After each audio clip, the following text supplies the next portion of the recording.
Postoji najljepša priča moga života.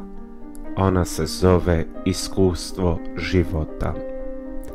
Vjerujte mi, dragi ljudi, pronalazeći se uz današnje evanđelje dana, kao i uz događaje koji današnji dan čine posebnim, jedinstvenim i neponovljivim, želim podijeliti s vama ono što dijelom obasjava trenutke mog života i moju dušu ispunjava.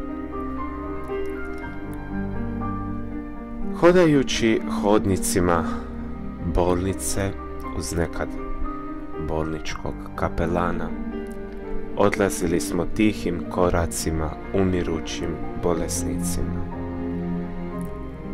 Dijelila se popudbina, odnosno posljednja sveta pričest pred samu smrt. Nije bilo lako gledati u te ljude, ali nešto je iskrilo iz njih.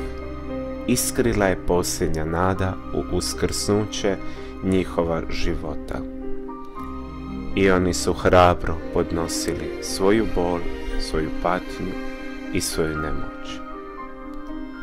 Iskrio je sam uskrsli kojem su odlazili.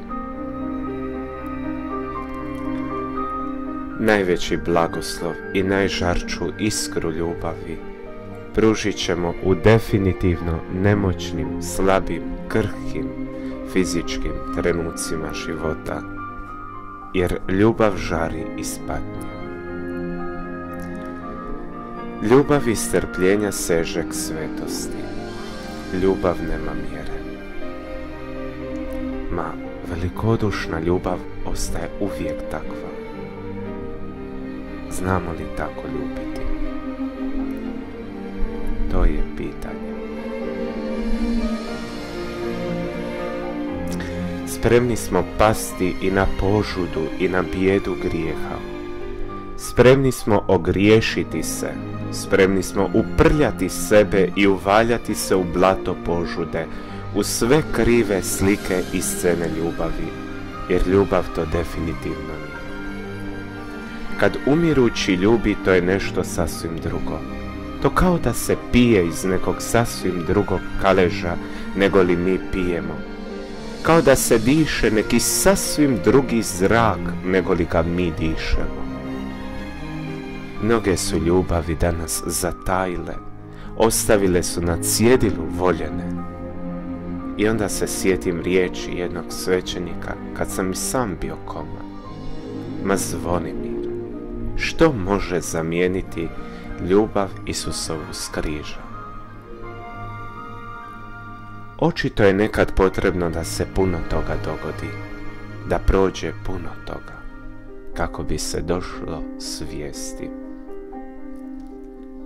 Kad umirući ljubi, on više ne može dati nego što daje. Kad umirući ljubi, on čitavim bićem i zadnjim izdisan, već opečaćeni život pečati s boli koju nosi, koju ima.